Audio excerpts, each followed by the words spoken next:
જેના બાવડે હું વિષ ભુજાળી બેઠી હોય ને એને મૂંઝાવાનું ન હોય.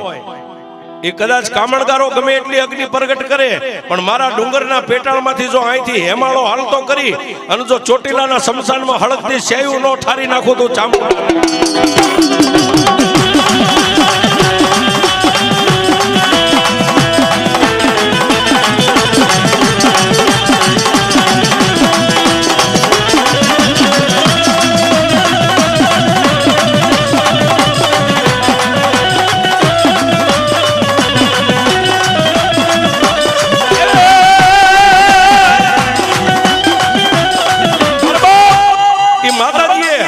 હિમાલયનું પાણી આવે એમ પાણીનો ધોધ ડુંગર નીચેથી નીકળ્યો, શમશાનમાં પાણી પહોંચ્યું, હળકથી શેઠ હરી ગઈ.